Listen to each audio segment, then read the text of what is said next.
Hello दोस्तों, आप लोग कैसे हैं। हम उम्मीद करते हैं कि आप लोग अच्छे होंगे। इन दिनों हम लोग फिजिक्स के डेरिवेशन पे चर्चा कर रहे हैं कि जो डेरिवेशन होता है वो कैसे होता है, अर्थात फार्मूले का निगमन यानी कि सूत्र कहाँ से आया होगा, किस आधार पे आया होगा, तो इसी पे हम लोग बातचीत करते हैं। तो बच्चों, सबसे पहली जो समस्या है ये है कि हम लोग को समझना है कि कूलाम का नियम, क्योंकि सारी मामला जो जितनी भी बातें चलती हैं वो सब कूलाम के नियम से ही शुरू होती हैं। तो सबसे पहले हमें कूलाम का नियम समझना होगा कि कूलाम का नियम क्या होता है। जब हमें कूलाम का नियम समझ में आ जाएगा तब हम क्या करेंगे, कूलाम के नियम के बाद हम ये जानेंगे कि उनका सदिश निरूपण क्या होता है, यानी कूलाम के नियम का सदिश निरूपण क्या होता है ये समझेंगे।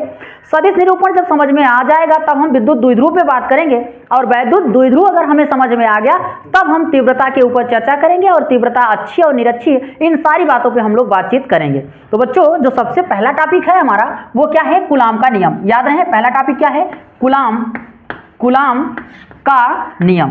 यही हमारी टॉपिक है, कूलाम का नियम, और इसी पे हम लोग बातचीत करेंगे कि कूलाम का नियम क्या है। तो बच्चों देखो, कूलाम एक वैज्ञानिक है। हमने आवेश के बारे में पहले ही बता रखा होगा कि आवेश क्या है। आवेश एक प्रकार का गुण है। किसी भी पदार्थ का वह गुण होता है जिसके कारण वह पदार्थ आकर्षण या प्रतिकर्षण बल का क्या करता है, अनुभव करता है। तो हम लोग को यह समझना होगा कि कूलाम ने किया क्या। तो देखें भाई, कूलाम ने क्या किया, आवेशों को अपने पास रख लिया। देखें, एक आवेश है हमारे पास प्लस क्यू, और यहाँ पे दूसरा आवेश लाते हैं प्लस क्यू, तो इनके मध्य में एक बल कार्य करेगा जिसको हम क्या कहेंगे, प्रतिकर्षण बल। यानी यहाँ पे प्रतिकर्षण बल कार्य करेगा। फिर अगर हम आगे बात करें, यहाँ पे माइनस क्यू आवेश है और यहाँ पे प्लस क्यू आवेश है, तब यहाँ पे क्या बल कार्य करेगा, आकर्षण करेगा, आकर्षण। ठीक, यहाँ पे आकर्षण बल कार्य करेगा। अब बच्चों, अगर यहाँ पे क्या हो जाए, यहाँ पे अब माइनस क्यू हो और फिर क्या हो, माइनस क्यू हो, तब क्या करेगा, फिर से प्रतिकर्षण बल ही कार्य करेगा, यानी प्रतिकर्षण बल कार्य करेगा। तो बच्चों, हम लोगों ने एक बात सीख ली है कि अगर आवेश समान है तो उसके ऊपर सदैव कैसा बल कार्य करेगा, तो प्रतिकर्षण बल कार्य करेगा। पर अगर आवेश क्या है, विपरीत है, तो उसके मध्य में क्या बल कार्य करेगा, आकर्षण बल कार्य करेगा। अब इन्हीं के बारे में, यानी यह जो बल कार्य कर रहे थे इनके बारे में कूलाम ने क्या किया, अध्ययन किया। यानी इनको पता करने के लिए कूलाम ने अपना नियम दे दिया। अच्छा, यह बहुत क्षीण बल होते हैं, अर्थात बहुत कम ही कार्य करते हैं। तो क्या किया कूलाम ने, हम लोग ये समझते हैं। तो देखें कूलाम ने क्या किया, हम लिखते हैं कि कूलाम, हम कूलाम लिख रहे हैं, आप गुलाम मत समझ लीजिएगा। कूलाम ने स्थिर, याद रखें कैसा आवेश, स्थिर। अच्छा, स्थिर मतलब रुका हुआ आवेश। जब आवेश रुका था तब कूलाम ने इनके मध्य लगने वाले बल की माप की, और कूलाम ने क्या कहा, कूलाम ने स्थिर आवेशों के मध्य लगने वाले बल की माप की और बताया कि यह बल उन दोनों आवेशों के गुणनफल के अनुक्रमानुपाती तथा उनके बीच की दूरी के वर्ग के व्युत्क्रमानुपाती होती है। अब इसी बात को हम लोग लिखते हैं और समझते हैं कि क्या होता है। देखें, तो कूलाम ने स्थिर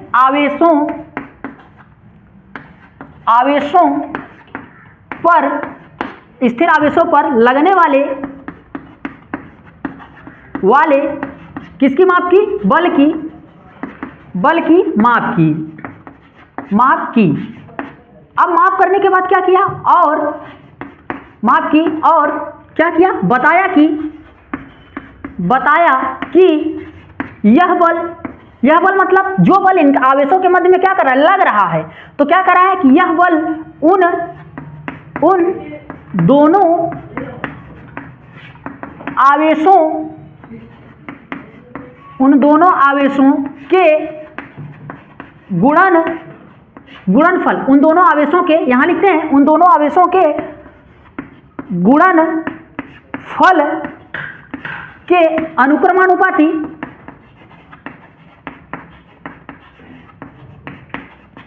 अनुक्रमानुपाती तथा उनके बीच की दूरी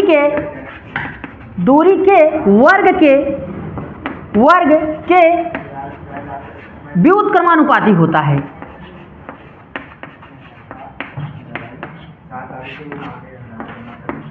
व्युत्क्रमानुपाती होता है। क्या होता है, ठीक, यानी व्युत्क्रमानुपाती होता है। हम लोगों ने ये समझा। अब हम इसी चीज को यानी जो ये बात है, लिखी हुई बात है, इसको हम गणितीय रूप में समझेंगे कि आखिर ऐसा हो क्या रहा होगा जो ये बोला गया है। तो देखो बच्चों, एक साइन होता है अनुक्रमानुपाती और दूसरा क्या होता है, व्युत्क्रमानुपाती।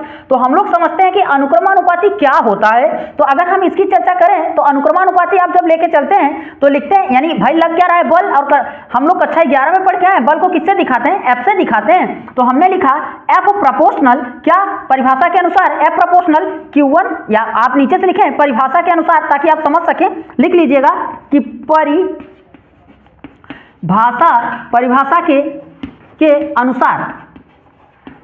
अब अगर हम परिभाषा के अनुसार चलते हैं दोस्तों तो हमें क्या मिलेगा, एफ प्रोपोर्शनल Q और Q नॉट, यानी दो आवेश मिले हमें। आप चाहें तो एफ प्रोपोर्शनल Q1 Q2 लें या चाहें तो Q और Q नॉट लें। इसको मान रखते हैं हम लोग समीकरण नंबर फर्स्ट। अब हम फिर से लेके चलेंगे, यानी दूसरी बात वो कह रहे हैं कि उनके बीच की दूरी की क्या है, वर्ग के अनुक्रमानुपाती। तो F proportional 1/k r², equation number second. अब बच्चों, जब हम समीकरण फर्स्ट और सेकंड को लेके चलते हैं, यानी अगर हम समीकरण 1 और 2 को देखें तो हमें मिलेगा, हम यहां लिखेंगे कि समीकरण 1 तथा 2 की सहायता से, समीकरण 1 तथा 2 की सहायता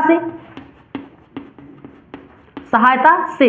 अब बच्चों, जब हम लोग 1 और 2 लेंगे, समीकरण 1 तथा 2 लेंगे तो क्या लिखेंगे, यहां लिखेंगे कि एफ प्रोपोर्शनल Q नॉट अपान का r², ये मिल जाएगा। अब हम सारे लोगों को ये मालूम है, जब प्रोपोर्शनल हटता है तो कोई ना कोई हमें क्या मिलता है, नियतांक मिलता है। अब हम प्रोपोर्शनल को हटा देंगे, जब प्रोपोर्शनल हटेगा तो हमें मिलेगा F बराबर K और क्या Q नॉट अपान का r², ये मिल गया। और बच्चों, हम लोग जानते हैं कि जो K का मान है, K इक्वल टू क्या होता है, 1/4 पाई का एप्सिलॉन नॉट।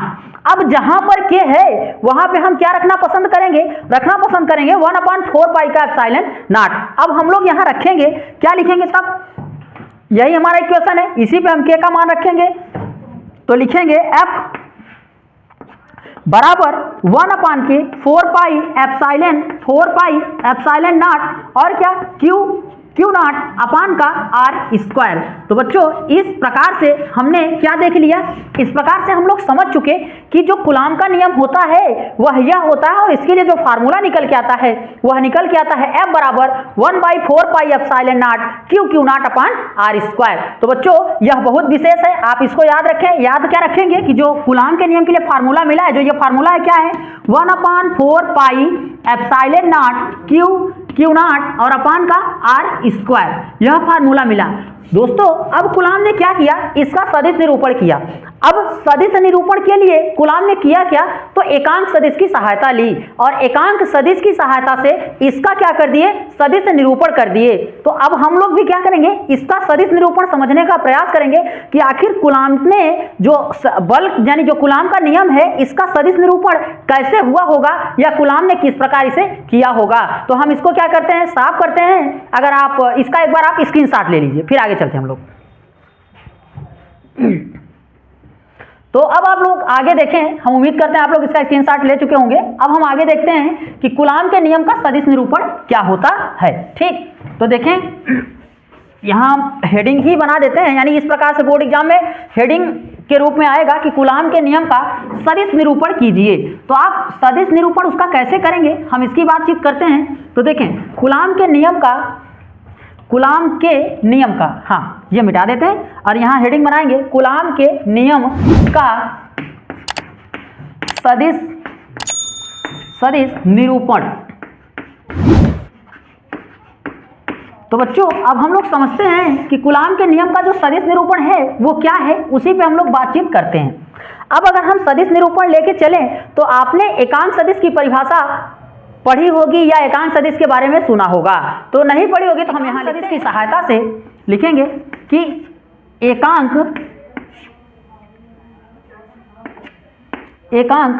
सदिश की सहायता से।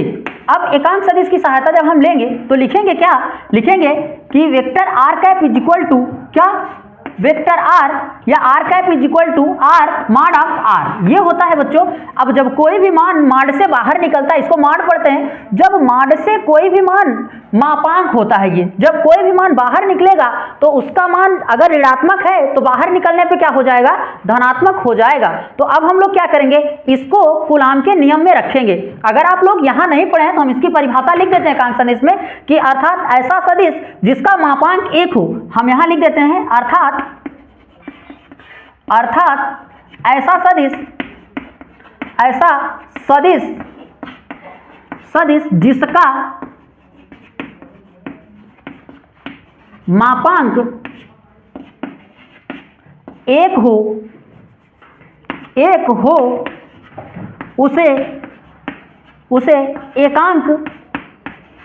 उसे एकांक सदिश कहते हैं,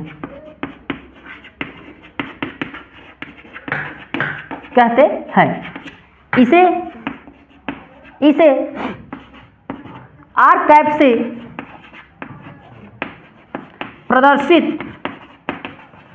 करते हैं। हमने परिभाषा यहाँ फार्मूला आपको पहले ही लिख दिया है, इसीलिए फार्मूला नहीं लिख रहे हैं, ये ऊपर हो गया है। तो अब आप देखें यहाँ पे क्या लेंगे, क्योंकि आप कर किसका रहे हैं, किसका कर रहे हैं, कूलाम के नियम का कर रहे हैं, तो कूलाम का नियम लिखेंगे। क्या होता है कूलाम का नियम, F बराबर 1/4 पाई एप्सिलॉन के नॉट Q नॉट अपान का R स्क्वायर। बच्चों या अब हम यहाँ पे क्या करेंगे, जो एकांक सदिश है यानी यहाँ इससे गुणा कर देंगे, यानी इसको मान लेंगे समीकरण 1 और समीकरण 1 में क्या करेंगे, एकांक सदिश का गुणा कर देंगे। तो लिखेंगे कि समीकरण, हम नीचे लिखते हैं ताकि आप समझ पाए, क्या लिखेंगे कि समीकरण 1 में एकांक सदिश का गुणा करने पर, जैसे ही आप गुणा करेंगे तो जो आपका f है उसके ऊपर क्या लग जाएगा, वेक्टर लग जाएगा, और आप लिखेंगे, क्या लिखेंगे कि वेक्टर f यानी vector f is equal to क्या लिखेंगे 1/4 पाई एप्सिलॉन के नॉट, और लिखेंगे Q not upon R square. बच्चों अब आपने गुणा कर ही दिया है जब एकांक सदिश का, तो यहाँ पे मिल जाएगा आपको क्या, मॉड नहीं मिलेगा, वेक्टर R बटा मॉड ऑफ R। ठीक, अब जब मॉड हटेगा तो यहाँ इसकी घात क्या है, 1 है और इसकी घात 2 है, जब दोनों आपस में जुड़ जाएंगी तो इसकी घातें कितना बन जाएंगी, 3। तो यहाँ हम लिखेंगे कि जो मिलेगा मान वो मिलेगा F बराबर 1/4 पाई एप्सिलॉन के नॉट, और लिखेंगे क्या, लिखेंगे Q नॉट वेक्टर R और मॉड ऑफ, या मॉड से बाहर निकाल देंगे और लिखेंगे RQ। तो ये हमारा क्या है, सदिश निरूपण है, किसका, कूलाम के नियम का। तो कूलाम के नियम का सदिश निरूपण आप इस प्रकार करेंगे। तो अब हम लोग आगे बातचीत करते हैं, आप इसका स्क्रीनशॉट ले लीजिए।